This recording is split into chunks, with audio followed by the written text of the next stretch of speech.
नमस्कार, आप देख रहे हैं के न्यूज का खास कार्यक्रम देवभूमि का दंगल। और देवभूमि के दंगल में आज बात करेंगे भविष्य चिंतन को लेकर।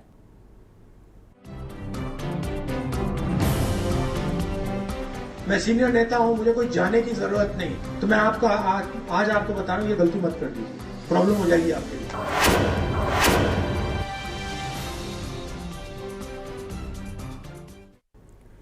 विधानसभा चुनाव 2022 में पांचों राज्यों में शिकस्त पाने वाली कांग्रेस अब अपनी गलतियों और खामियों को दूर कर संगठन को मजबूत करने की जद्दोजहद में लगी है। हाल ही में राष्ट्रीय स्तर पर कांग्रेस के बड़े दिग्गजों ने राजस्थान के उदयपुर में 3 दिवसीय चिंतन शिविर का आयोजन किया था।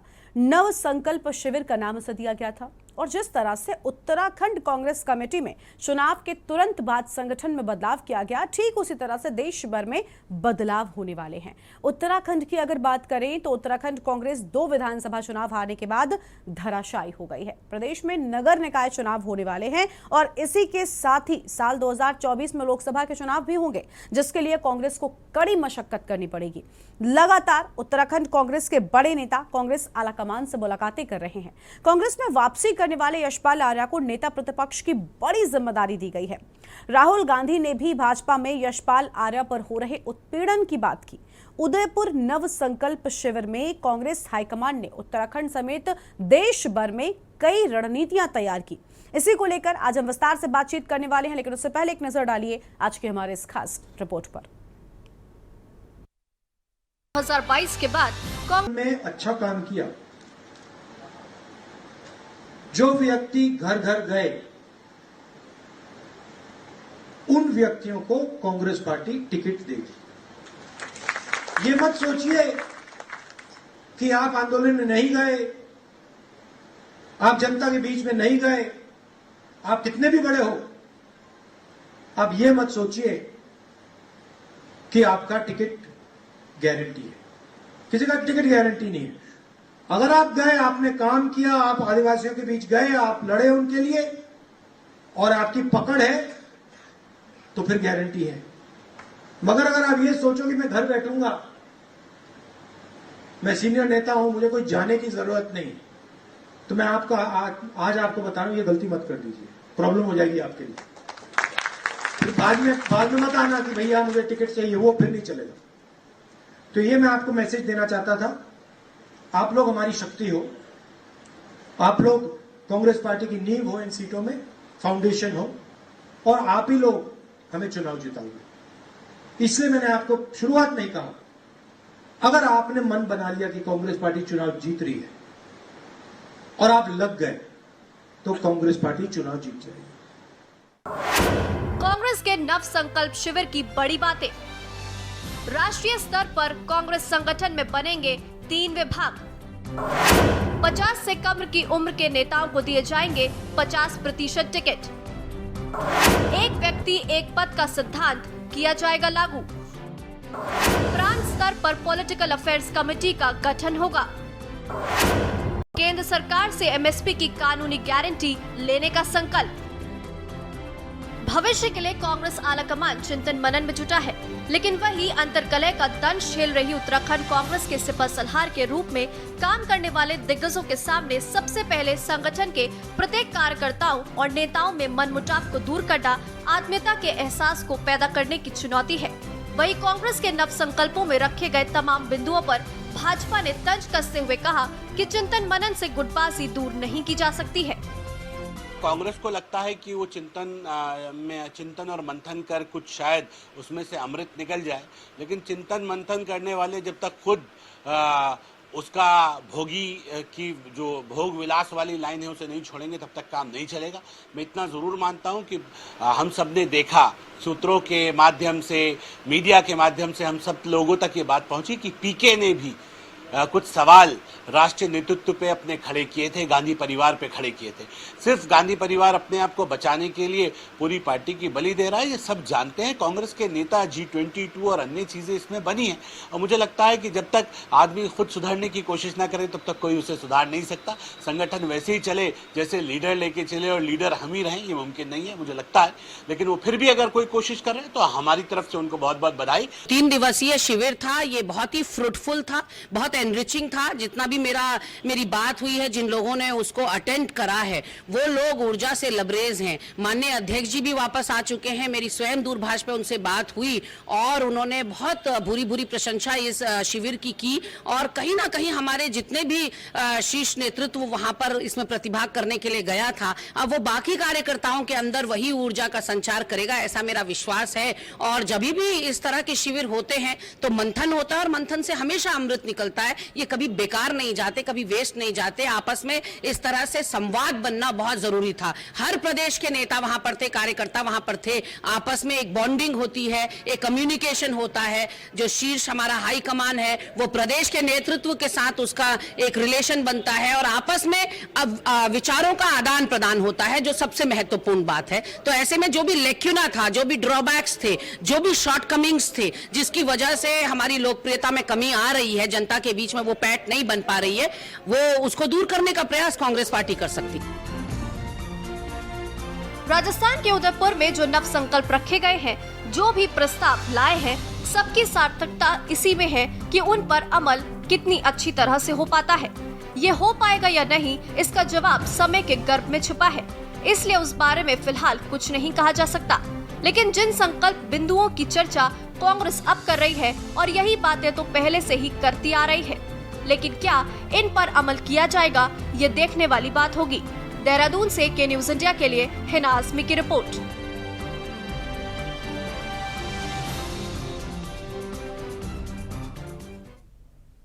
और आज इस मुद्दे को लेकर एक बार फिर से हम विस्तार से बातचीत करेंगे और सबसे पहले आपको हम मेहमानों से रूबरू करवाते हैं। हमारे साथ में आज सुभाष शाह जी हैं, वरिष्ठ पत्रकार हैं, और पीसी थपलियाल साहब हमारे साथ में आज जुड़ेंगे, वरिष्ठ यूकेडी के नेता हैं, और राजू मौर्य आम आदमी पार्टी के प्रवक्ता हैं, आज हमारे साथ में रहेंगे। विनय गोयल जी हैं, वरिष्ठ भाजपा के प्रवक्ता हैं, और आरबी रतूड़ी साहब हैं, वरिष्ठ कांग्रेस के प्रवक्ता हैं। आप सभी मेहमानों का हमारी आज की इस चर्चा में स्वागत है। शुरुआत हम आरबी रतूड़ी साहब के साथ में करना चाहेंगे। रतूड़ी साहब, क्या कांग्रेस में एक बार फिर से जान आएगी? क्योंकि जिस तरह से तैयारी हो रही है, हमें लगता है कि अब थोड़ी बहुत तैयारी करने के मूड में कांग्रेस पार्टी नजर आ रही है।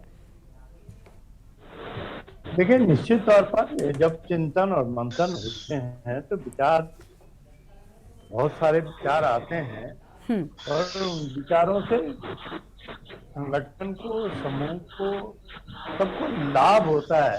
और जो उदयपुर में कांग्रेस का जो चिंतन शिविर था, इससे निश्चित तौर पर एक बात जो उभर कर के आई कि युवाओं को और ज्यादा शक्ति के साथ जोड़ने का और आम जनता से जो हमारे नेता लगभग थोड़ा दूर हो रहे थे, उनको जनता से जुड़ने का जो इसमें प्रस्ताव हुआ कि जनता से जुड़े रहना ही सबसे बड़ी बात है। तो मैं समझता हूँ कि हम देखिए, उत्तराखंड में तो कांग्रेस को सत्ता में भले नहीं आई, लेकिन आपने देखा होगा कि 42-43%, अगर बीजेपी को तो 39% आम जनता का प्यार कांग्रेस को भी है। सीटों का हिसाब है कि जिसके पास ज्यादा सत्ता उसकी है, जनता का प्यार कांग्रेस के पास कम नहीं है। लेकिन सत्ता आने के लिए निश्चित तौर पर सेवा करने के लिए आपको सरकार में होना चाहिए, तभी आप बेहतर सेवा दे सकते हैं। तो इसका नहीं, लेकिन क्या इतना ही सक्षम है कांग्रेस पार्टी में फिर से जान डालने के लिए? क्योंकि जिस तरह से कांग्रेस का पतन जितनी तेजी के साथ में हुआ है, क्या आप उतनी ही तेजी से तैयारी कर रहे हैं आने वाले वक्त की? ये भी बड़ा सवाल हो जाता है ना रतूड़ी साहब। नहीं, देखिए, निश्चित तौर पर जो प्रश्न आपका है बहुत महत्वपूर्ण है, और इसी बात के लिए तो चिंतन शिविर हुआ कि आखिर ये वजह क्या है जिस पार्टी को इतने सालों तक जनता बड़ा प्यार देती रही है, जनता उस पर भरोसा करती रही, आखिर क्या वजह है कि अब दूरी हो रही है? इन बातों को वहां पर ध्यान से रखा गया और सुना गया, और उस पर मनन करने की जरूरत पड़ेगी तो मनन करना पड़ेगा। ठीक है, यानी मनन जो है वो कांग्रेस पार्टी ने करना शुरू कर दिया है। अब विनय गोयल जी के पास चलेंगे। विनय जी, आपको लगता है कांग्रेस पार्टी का ये मनन जो है ये कांग्रेस पार्टी में जान डालेगा? क्योंकि जिस तरह से उत्तराखंड की ही हम पहले बात कर लेते हैं, 2 बार कांग्रेस पार्टी की जो हालत हुई है चुनावों में, ये हमें लगता है न सिर्फ राजनीतिक तौर पर, क्योंकि आंकड़ों में तो हारे ही हारे, लेकिन साइकोलॉजिकली बड़ा असर पड़ता है कार्यकर्ताओं में, नेताओं में। और फिर कांग्रेस पार्टी तो पहले ही एक सो कॉल्ड इमेज क्रिएट हो चुकी है कांग्रेस पार्टी की, तो मुझे लगता है बड़ा पतन हुआ है कांग्रेस पार्टी का, इसलिए बड़ी मेहनत की जरूरत है। क्या इतना काफी है?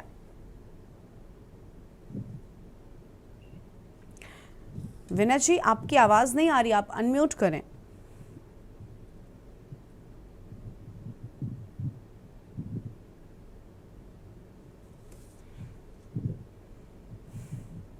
हेलो जी, आपकी आवाज आ रही है, अपनी बात पूरी करिए। आवाज आ रही है? हाँ जी, आ रही है, अपनी बात पूरी करिए।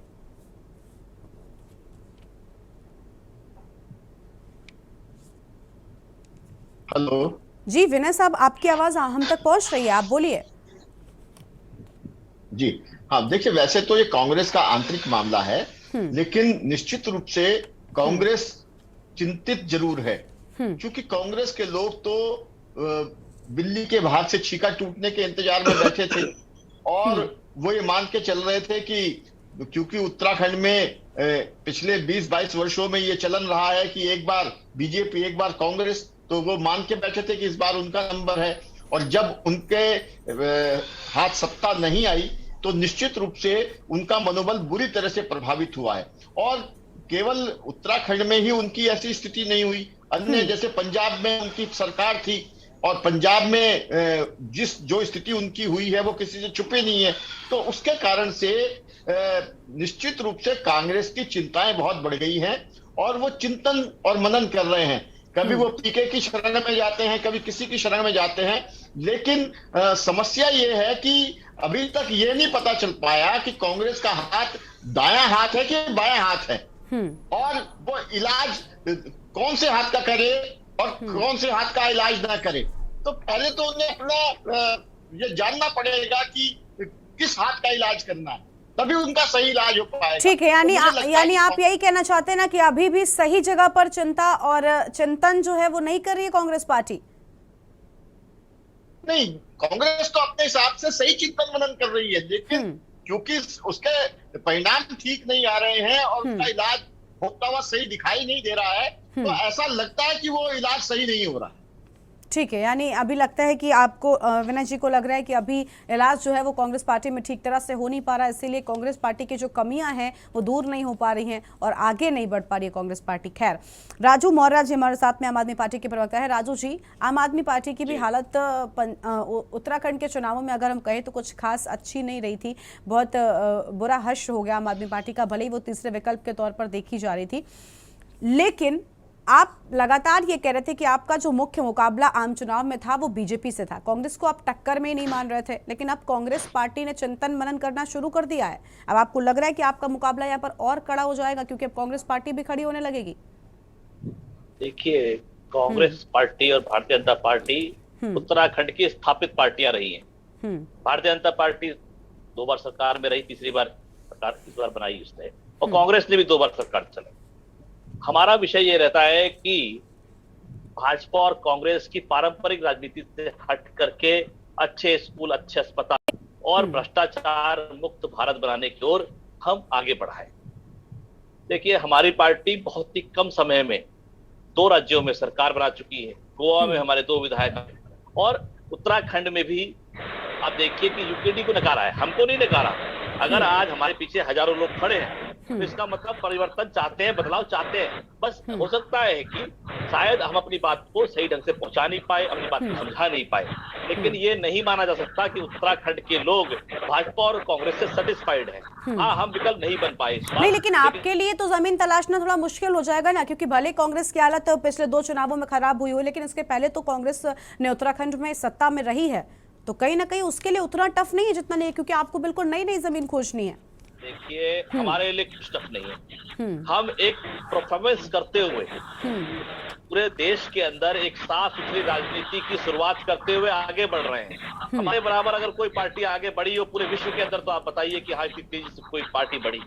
उत्तराखंड भी भारतवर्ष का ही एक हिस्सा है, अभिन्न अंग है, और उत्तराखंड के लोग दिल्ली में रहते हैं, बड़ी संख्या में लोग रहते हैं। और आप देखिएगा जिस प्रकार से हम पंजाब के अंदर हमने काम करना शुरू किया है, जो काम हम दिल्ली में नहीं कर पाते थे आज वो काम भी पंजाब में हमने शुरू कर दिए हैं। तो निश्चित रूप से देखिए परिवर्तन में समय लगता है, इस कोई एकदम एक दिन में परिवर्तन नहीं होता, उसके लिए संघर्ष करना पड़ता है और हम संघर्ष करने के लिए तैयार हैं। ठीक है। आम आदमी पार्टी संघर्ष जो है वो लगातार कर रही है। देखना होगा कि अब आने वाले वक्त में, क्योंकि अभी नगर निकाय के चुनाव भी सामने आ रहे हैं। हालांकि अभी जब उपचुनाव हुआ तो आप तो बड़ी आसानी से पीछे हट गए, आपने कह दिया कि आप उपचुनाव में अपना कैंडिडेट ही नहीं उतारेंगे, यानी कहीं ना कहीं जो टीम बी वाली बात कही जाती है वो थोड़ी सी सपोर्ट वाली बात सामने आ गई। देखिए एक व्यक्ति है, उस व्यक्ति को भारतीय जनता पार्टी ने सरकार चलाने का अवसर दिया है, वो भले ही चुनाव हार गए, लेकिन हम आम चुनाव में जनता के बीच जाकर के हमको किसी को ना गिराने की राजनीति नहीं करते, किसी को नीचा गिराने की राजनीति नहीं करते। हम उपचुनाव में क्या होना है नहीं, लेकिन चुनाव में क्या होता है, चुनाव और उपचुनाव में कोई बड़ा अंतर नहीं है राजू जी। जब इस मुद्दे पर जब कोई सवाल किया जाता है ना आम आदमी पार्टी के प्रवक्ताओं से, तो समाज सेवियों की तरह बात करने लगते हैं, फिर राजनीतिक प्रवक्ता लगते ही नहीं है। चुनाव में क्या करते क्या है आप लोग? बिल्कुल बिल्कुल। देखिए जिस दिन अगर जिस तरह आज कांग्रेस है, कांग्रेस आज विपक्ष की भूमिका में है, उसके पास में विपक्ष का तो मैंडेट है ही है ना, तो उसका दायित्व बनता है कि वो उपचुनाव में जाए। हम आम चुनाव में जाएंगे, जिस दिन आम चुनाव में हम लोग मजबूती से जनता के बीच अपनी पैठ बना लेंगे, जिस दिन जनता हमको स्वीकार कर लेगी, निश्चित रूप से वो चुनाव ऐसा नहीं होगा जो आम आदमी पार्टी नहीं लड़ रही होगी। ठीक है, लेकिन हम आम चुनाव की तरफ बढ़ रहे हैं। ठीक है। देखना होगा कि कुछ आम आदमी पार्टी का जो है वो हाल होता है, कितना प्रगति कर पाती है। और फिलहाल देवभूमि के दंगल में एक छोटे से ब्रेक के लिए यहाँ पर रुक रहे हैं, कहीं मत जाइएगा, हमारी ये चर्चा जारी रहेगी। मैं सीनियर नेता हूं, मुझे कोई जाने की जरूरत नहीं, तो मैं आपका आज आपको बता रहा हूं ये गलती मत कर दीजिए, प्रॉब्लम हो जाएगी आपके लिए।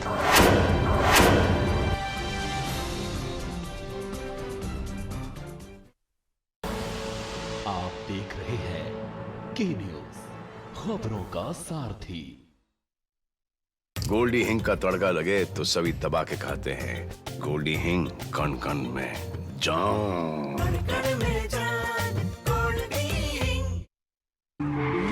देखें कौन नया खिलाड़ी आया है,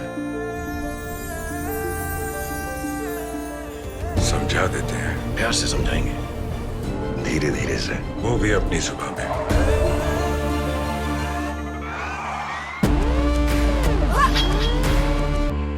ये तो अपनी जुबान है। जुबान एक हो तो दिल भी एक होने चाहिए।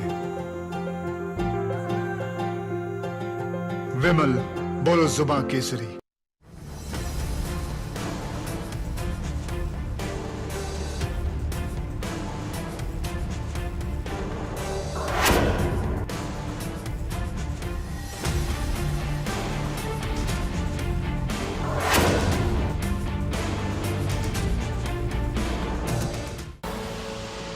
देख रहे हैं के न्यूज, खबरों का सारथी। मैं सीनियर नेता हूं, मुझे कोई जाने की जरूरत नहीं, तो मैं आपका आज आपको बता रहा हूं ये गलती मत कर दीजिए, प्रॉब्लम हो जाएगी आपके लिए।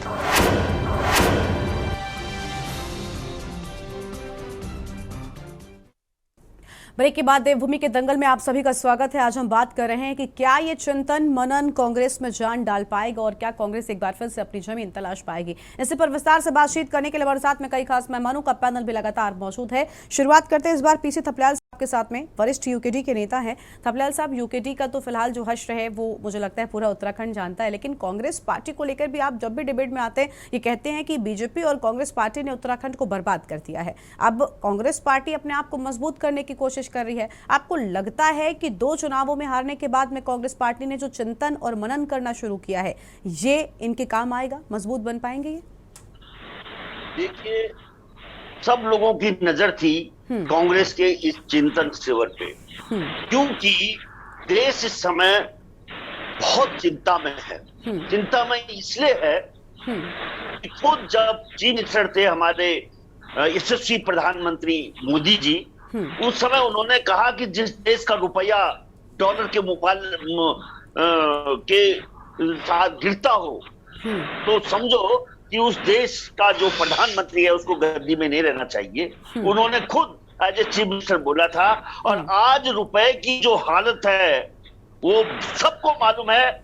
इस देश की जो अर्थव्यवस्था है ये मुंह के बल पर गिरने वाली है। इन चिंताओं के साथ हम एक मजबूत विपक्ष इस देश में चाहते हैं।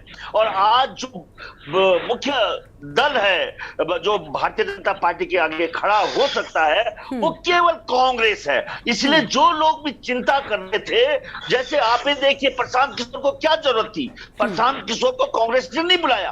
प्रशांत किशोर खुद कांग्रेस के पास गया था कि भाई हमें चिंता है कि कांग्रेस मजबूत होनी चाहिए। कन्हैया कुमार जेएनयू का जो अध्यक्ष था, जो इतना कंट्रोवर्शियल रहते हुए वो भी कांग्रेस को ताकत देने के लिए कांग्रेस में शामिल हुआ। पटेल को देखिए जो गुजरात में यंग लीडर है, वो भी हार्दिक पटेल भी कांग्रेस में शामिल हुआ। क्योंकि हर कोई चाहता है कि भारतीय जनता पार्टी की जो रावणी राजनीति इस देश की अर्थव्यवस्था को खत्म करने पे आई उतारू हो रखी है, इससे देश कैसे बचे। और जो इनका नारा था कांग्रेस मुक्त देश, वो बहुत खतरनाक है। जिस दल का ये हो कि मुख्य विपक्ष दल हो ही ना, तो वो दल हिटलरी शासन में आ जाता है। और हिटलरी राजनीति को खत्म करना कांग्रेस के बूते के बाहर है। अब जनता को आगे आना पड़ेगा। अभी जो गैंग जितने भी हैं, चाहे आप भी बोलो कि फलाना पंजाब में आ गया, लाना दो उधर ले लिया, नहीं, इनके बूते के बाहर है। ठीक है थपलियाल साहब, आपको माफी के साथ यहाँ पर रोकना चाहेंगे और अब वापस अपनी चर्चा की शुरुआत करते हैं। देवभूमि के दंगल में आज हम बात कर रहे हैं कि आखिर कांग्रेस के चिंतन मनन से कांग्रेस में कितनी जान एक बार फिर से आएगी। थपलियाल साहब हमारे साथ जुड़े हुए थे। थपलियाल साहब क्या कुछ कह रहे थे आप यही कह रहे थे कि थपलियाल साहब आपका कहने का मतलब यही था ना कि अब कांग्रेस पार्टी के सपोर्ट में लोग भी आने लगे, क्योंकि आपने बड़े नाम ले लिए, प्रशांत किशोर, कन्हैया कुमार, ये सारे नाम ले लिए। लेकिन देखिए यहाँ पर अहम थपलियाल साहब ये भी हो जाता है कि आखिर जब लोग भी समर्थन दे रहे हैं तो जनता समर्थन क्यों नहीं दे रही है? कहीं ऐसा तो नहीं है कि आज के इस दौर में कांग्रेस पार्टी वो ओल्ड स्कूल वाली पॉलिटिक्स कर रही है, इसी के चलते आगे नहीं बढ़ पा रही? क्योंकि बीजेपी जानती है कि किस तरह से आज के दौर में पॉलिटिक्स करनी है, नए दौर की शुरुआत हो चुकी है। सही बोला आपने कि आज जब मैं चिंतन शिविर देख रहा था तो राहुल गांधी उसी ओल्ड पैटर्न से बातें कर रहे थे जो पुरानी बातें थी। क्योंकि सोशल मीडिया के युग में एक नई राजनीति का उदय हो चुका है, जिस राजनीति को समझने में राहुल फेल हो गया है। क्योंकि जिस तरह से इनके 10 संगठन अलग अलग ढंग से काम कर रहे हैं, जिस तरह से इनका मातृ संगठन आरएसएस काम कर रहा है, कांग्रेस के पास तो ना तो कोई मदर संगठन है और ना कोई ऐसे जन संगठन है जो इनके लिए काम कर रहे हैं। केवल एक परिवार है, वो परिवार क्या करेगा उसकी आलोचना खुद उसके बड़े बड़े G23 वाले नेता उनके कपड़े फाड़ने लग गए, तो फिर जनता कैसे विश्वास करे ऐसे कमजोर नेतृत्व पर। इसलिए इस चीज को बहुत ही मजबूती से, इवन मैं हमारे राज्य में भी आप देखिए किस तरह से ये नेता एक दूसरे के कपड़े फाड़े और किस तरह से ये व्यक्ति जो इस राज्य में कांग्रेस का प्रदेश अध्यक्ष था उसको वहां जाना पड़ा भारतीय जनता पार्टी की शरण में। ये बहुत दुखद है। और इस कमजोर नेतृत्व के कारण आज कांग्रेस बहुत बौनी हो गई है भारतीय जनता पार्टी के आगे। और कोई भी राजनीतिक दल ऐसा नजर नहीं आ रहा है जो इनको शिकस्त दे सके, जो इस देश को पूरे देखिए। अगर अभी आज सुप्रीम कोर्ट को हम सैल्यूट करते हैं कि किस तरह से आज उसने एक ऐसी घटना से इस देश को बचाया, नहीं तो क्या करने जा रहे थे। गंगा नाच हो रहा है उत्तर प्रदेश में। आप मतलब कोई रोजगार, महंगाई कुछ नहीं इनके आगे, सब कुछ बेकार है। एक चीज मैं अपने पहाड़ के लोगों को कहता हूं कि अरे हमारे देवी देवता उद्यानों में, जादों में फैले हुए हैं, हमें वहां की चिंता हो रखी है। हम लोग नहीं थपलियाल साहब, ये एक अलग मुद्दा है। थपलियाल साहब, वो एक अलग मुद्दा है। हमारे देवी देवता चाहे सब जगह पर हो, लेकिन अगर उनका कोई स्थान है तो उसको लेकर बातचीत होगी। वो हमारे देवी देवता हो या फिर किसी के भी देवी देवता हो, किसी भी मजहब के जो पूजनीय हैं वो हो, तो इस पर हम बात अभी नहीं कर रहे हैं। ठीक है, सुभाष झा जी हमारे साथ में जुड़े हुए वरिष्ठ पत्रकार हैं। सुभाष जी, कांग्रेस की कमियां कहां रही, इस पर लेकर बहुत बार डिबेट हुई है, क्योंकि लगातार कांग्रेस का पतन होता जा रहा था। लेकिन अब यहां पर सवाल यह भी उठता है कि कांग्रेस ने जब चिंतन मनन शुरू ही कर दिया है तो ये ओल्ड पैटर्न क्यों? अभी मैं कुछ तस्वीरें देख रही थी जब यहाँ पर इस कार्यक्रम का आयोजन किया गया तो वही पुराना फॉर्मूला। कहीं ऐसा तो नहीं है इसी के चलते कहीं कांग्रेस लगातार पीछे हो रही है? क्योंकि भाई आज का एक अलग पैटर्न है। आप अगर बीजेपी से मुख्य मुकाबले में विपक्ष के तौर पर खड़े होते हैं तो आपको उस लेवल पर आकर लड़ना होगा ना। कहीं ऐसा तो नहीं? अभी थपलियाल साहब ने एक बड़ी अहम बात कही कि इनके पास कौन है, इनके पास सिर्फ एक परिवार है। क्या ये सच है कि एक परिवार ही बचा है, इसी वजह से कांग्रेस पार्टी जो है वो कुछ कर नहीं पा रही है? क्या जो जन समर्थन इनके साथ था वो टूट चुका है? देखिए, सबसे बड़ी बात ये है कि हर परिवार का, हर संगठन का अपना एक कल्चर होता है, उसका अपना चलने का एक अलग स्टाइल है। हाँ। वो स्टाइल भाजपा का भी अपना कॉपीराइट है और कांग्रेस का भी अपना कॉपीराइट। कांग्रेस चूंकि सबसे पुरानी पार्टी है, कांग्रेस आजादी के संघर्ष से निकली हुई पार्टी है, तो जाहिर है कि उसके यहाँ का जो कल्चर रहा होगा, उसका जो अपना मौलिक कल्चर है, वो उसकी पहचान है। उसको वो अगर खो देगी तो कांग्रेस अपना चेहरा खो देगी। रही बात एक नैरेटिव जो गढ़ा गया, वो ये गढ़ा गया कि परिवारवाद जो है कांग्रेस में है, जबकि उससे ज्यादा परिवारवाद भाजपा में है। भाजपा में दसियों नेताओं का मैं नाम गिना सकता हूं जिनके बेटे, जिनके बेटियां जो है भाजपा में हैं और अच्छे पदों पर हैं। हाँ। उनके पिताजी रहे हैं, ठीक है, इस मुद्दे पर अभी नहीं जाते। कांग्रेस फिलहाल अपने आत्मचिंतन पे अगर लगी है तो ये बहुत अच्छा संकेत है। अच्छा संकेत सिर्फ कांग्रेस के लिए नहीं है, इस देश के लिए भी है। अगर लोकतंत्र को रहना है तो विपक्ष को मजबूत रहना होगा, और विपक्ष को मजबूत रहना है तो विपक्ष कैसे मजबूत रहे, अगर इस पर वो पार्टी खुद चिंतन कर रही है तो मुझे लगता है कि ये देश के लिए एक खुशी की बात है और लोकतंत्र के लिए ये अच्छी बात नहीं। बिल्कुल भाजपा चूंकि चाहती है कि हम अपनी मनमानी अपने ढंग से सत्ता चलाएं, हम अपने नैरेटिव गढ़ें, हम अपनी परिभाषा गढ़ें, वो ऐसा चाहेगी तो वो चाहेगी कि कांग्रेस, चूंकि सबसे बड़ी बाधा कांग्रेस है। आप पूरे विपक्ष को उठा करके देखिए, तमाम विपक्षी पार्टियां हैं, लेकिन सिवाय राहुल गांधी के, सिवाय नेहरू परिवार के अलावा मुझे बता दीजिए कि भाजपा के खिलाफ बोलता कौन है? कोई नहीं बोलता, सारे लोग खामोश हैं। तो इन्हें सबसे ज्यादा प्रॉब्लम कहां से है? नेहरू परिवार से है, क्योंकि इन पर सबसे ज्यादा सवाल खड़ा करता है नेहरू परिवार। और दिलचस्प बात यह है कि राहुल गांधी वो सारी बातें जो 2 महीने, 4 महीने, 6 महीने पहले कहते हैं, 6 महीने बाद ये लोग उसे लागू करते हैं। ऐसे दसियों उदाहरण है। अब सवाल उठता है कि फिर पप्पू कौन है? ये एक नैरेटिव गढ़ा गया, पप्पू इधर का फेंकू। ये लेकिन सुभाष जी, ये जिम्मेदारी भी तो कांग्रेस पार्टी की थी ना कि अगर कोई नैरेटिव गढ़ा जा रहा है तो आप खुलकर उसका विरोध करें, या फिर अगर हम राजनीतिक तौर पर शुद्ध देशी पॉलिटिक्स की बात कर लेते हैं तो ये भी जिम्मेदारी तो कांग्रेस, सुन लीजिए सुभाष जी, बस एक बात कहना चाहती हूँ, ये भी जिम्मेदारी तो कांग्रेस पार्टी की थी ना कि अगर आपके बारे में एक माइंडसेट जनता के बीच में तैयार किया जा रहा है तो आप उसका इतना पुरजोर विरोध करें कि वो टूटे। मैं उसी पे आ रहा हूँ। इस बीच में क्या हुआ कि चूंकि इन लोगों की, इनके सारे नेताओं को आराम तलबी की आदत लग गई थी। ये इतने लंबे समय तक ये सत्ता में रहे कि इनको जो है बिल्कुल ये आराम फरोश लोग हो गए, इन्हें आराम तलबी की आदत लग गई थी। ये धीरे धीरे जनता से कटते गए। छोटे छोटे फंक्शन आप देखिए ना, भाजपा और संघ की सक्रियता देखिए, एक छोटा सा जलता, एक छोटा सा कीर्तन, एक छोटा सा सभा, एक छोटा सा कोई प्रोग्राम, एक छोटी सी जयंती भाजपा करती है, संघ करता है, तो जाहिर है लोगों को वो इंटरेक्ट करता है।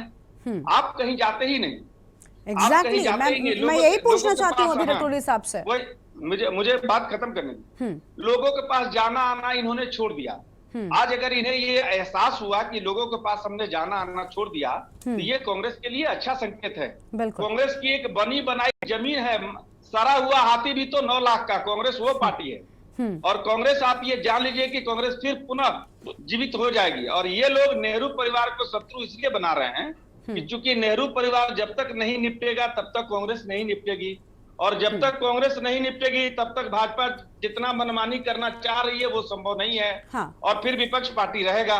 तो जाहिर है ये लोग ये करेंगे। लेकिन हमें आश्चर्य होता है थपलियाल जी जैसे मित्रों पर, मैं तो पार्टी का कार्यकर्ता नहीं हूँ, कि ये लोग वही भाषा बोलते हैं जो संघ चाहती है, जो भाजपा चाहती है। आप समझे नहीं, मैंने मदद संगठन बोला, मैंने परिवारवाद की बात नहीं कही, समझे नहीं आप। मैडम समझ गई मैं क्या बोल रहा था। मुझे लगता है आप एनालिसिस करके देखिए। थपलियाल जी मुझे बोलने दीजिए। आप उठा करके देखिए, नरसिम्हा राव प्रधानमंत्री थे, सीताराम केसरी अध्यक्ष थे, नहीं कांग्रेस की जो दुर्गति, सुन लीजिए सवाल है तो सुनिए इसको। पूरे हिंदी प्रदेशों में जो कांग्रेस निपटा है वो सीताराम केसरी और नरसिम्हा राव के समय निपटा है। और जब से पूरब में कांग्रेस कमजोर हुई है बिहार और उत्तर प्रदेश में, तब तक कांग्रेस कमजोर होती चली गई और आज कांग्रेस का ये हाल हो गया। तो सवाल ये उठता है, ये राजनीति कहां से हुई? नेहरू परिवार के हाथ से कांग्रेस निकला, नेहरू परिवार के हाथ से कांग्रेस निकला, नरसिम्हा राव के हाथ में गया। साउथ में तो कांग्रेस मजबूत हुई, इधर पूरब में कांग्रेस को कमजोर कर दिया गया। अरे अभी तो आपके ही हाथों में, अभी तो कांग्रेस पार्टी के हाथों में ही है ना, अभी तो कांग्रेस पार्टी के हाथों में ही है ना। और देखिए ये तो सुभाष जी मुझे लगता है हमेशा कांग्रेस पार्टी पर रूल तो गांधी परिवार ने ही किया ना, या परिवार के बाहर के तो कभी ऐसा हुआ ही नहीं। बीजेपी तो इसी बात पर घेरती रही है कांग्रेस पार्टी को। जैसे गार्जियनशिप एक होता है ना, ऑथोरिटी एक होती है ना, तो स्वाभाविक ऑथोरिटी जो है वो नेहरू परिवार के पास है, ये मानना पड़ेगा। आज भी वो ताकत सोनिया गांधी में ही है कि किसी कांग्रेस की नेता को अगर डांट दे तो किसी के मजाल नहीं है तो उनके सामने बोल दे। ये मानिए, ये स्वाभाविक, ये उस परिवार की विरासत है, ये कोई डर से नहीं है, ये स्वाभाविक इज्जत है उसके प्रति, ये समर्पण है। नहीं तो ठीक है, लेकिन उसको कंटिन्यू करना भी सुभाष जी कांग्रेस पार्टी की जिम्मेदारी है, उसको कंटिन्यू करना भी कांग्रेस पार्टी की जिम्मेदारी है। मैं आपकी बात से सहमत हूँ, लेकिन मैं ये कहता हूँ कि कांग्रेस पार्टी में अध्यक्ष कौन होगा ये कांग्रेस तय करेगी ना। तो कांग्रेस ही तय कर लेना, लेकिन क्योंकि अब आप कह देंगे कि कांग्रेस को तय करने दें, अब आप कह देंगे या फिर कांग्रेस की पार्टी वाले कह देंगे कि उनको ही तय करने दें। भाई हम सवाल इसलिए कर रहे हैं क्योंकि कांग्रेस पार्टी मुख्य विपक्ष के तौर पर है, और विपक्ष मजबूत नहीं होगा तो लोकतंत्र कैसे मजबूत होगा? अभी आपने ही कहा, ठीक है, ठीक है। रतूड़ी साहब को जोड़ लेते हैं। रतूड़ी साहब, अभी सुभाष झा जी भी बड़े, मुझे लगता है कि वो वरिष्ठ पत्रकार हैं, लेकिन आपके समर्थन में मुझे लगता है आज बोलते हुए नजर आए हैं। आप बताइए, क्योंकि राहुल गांधी जी को अभी हम जब सुन रहे थे, अभी मैंने भी सुना उनको स्टिंग में, तो यही बोल रहे थे कि मैं वरिष्ठ नेता हूं, मुझे जाने की जरूरत नहीं है। लेकिन मुझे लगता है कि जब अगर एक आप कभी भी देखिए भारतीय जनता पार्टी के काम करने का पैटर्न, आप कहते हैं ये झूठ बेच रहे हैं, आप सच क्यों नहीं बेचते? आप सच बेचिए ना, और आप बताइए जनता को, आपकी जनता सुनती क्यों नहीं है? और एक बात और, कम शब्दों में जवाब दीजिएगा, सवाल मेरा थोड़ा सा हालांकि लंबा है, लेकिन उसमें यह भी जोड़िए कि आखिर आपके पास कौन है, आपके पास गांधी परिवार के अलावा है कौन आपकी बात जनता तक पहुंचाने के लिए? रतूड़ी साहब जल्दी से। गरिमा जी, ये सुभाष साहब का धन्यवाद कि उन्होंने ये कांग्रेस की चिंता नहीं बल्कि देश की चिंता की। उन्होंने देश के नब्ज को टटोला है, पत्रकार हैं वो, ईमानदारी से देश के हित की बात कर रहे थे।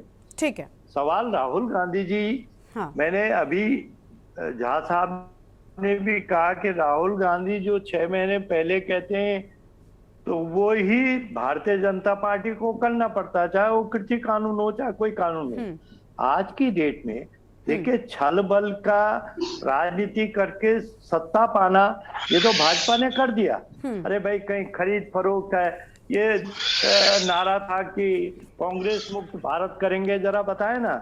आज इनके पास कांग्रेस युक्त बीजेपी है कि नहीं है? नेता कौन है, कहां पर है? आसाम में कौन है आप बताएं, कहीं पर मणिपुर में कौन है, आप गोवा में कौन है? ये इनके पास आज मध्य प्रदेश में ये इनकी सरकार नहीं थी, कर्नाटक में इनकी सरकार नहीं थी, छदम बल करके, छल बल करके सत्ता पाने का। आज उत्तराखंड में इनको बढ़ने के लिए क्या करना पड़ा? छल बल करना पड़ा। कहीं कांग्रेस से लीडर लोग करोड़ों जो पिछला था, आपने देखा होगा 2000 नहीं, लेकिन रतूड़ी साहब वक्त हमारे पास बहुत कम है, बहुत कम हमारे पास वक्त है, आपको यहाँ पर रोकना चाहेंगे। देखिए हम यही चाहते हैं रतूड़ी साहब कि जो कांग्रेस चिंतन और मंथन कर रही है ना, ये चिंतन मंथन कांग्रेस के पक्ष में हो, कांग्रेस को मजबूती मिले। हम भी यही बात करते हैं कि कांग्रेस मजबूत होगी तो हमारे देश का लोकतंत्र मजबूत होगा, क्योंकि सिर्फ कांग्रेस पार्टी है जो बीजेपी के सामने मुख्य विपक्ष के तौर पर खड़ी होती है। और हम ये चाहते हैं कि सत्ता पक्ष का विपक्ष भी मजबूत रहे, ताकि देश में मुद्दे उठते रहें और उन पर काम होता रहे। आप सभी मेहमानों का बहुत बहुत शुक्रिया हमारे साथ जुड़ने के लिए, अपनी बात रखने के लिए। वक्त की कमी है, यहाँ पर आप लोगों को रोकना पड़ रहा है। तो सवाल यहाँ पर यही उठता है कि क्या इस चिंतन मंथन से कांग्रेस पार्टी के हाथ में मजबूती आएगी? खैर, ये तो आने वाला वक्त बताएगा। देवभूमि के दंगल में आज बस इतना ही। आप देखते रहिए के न्यूज़ इंडिया। नमस्कार।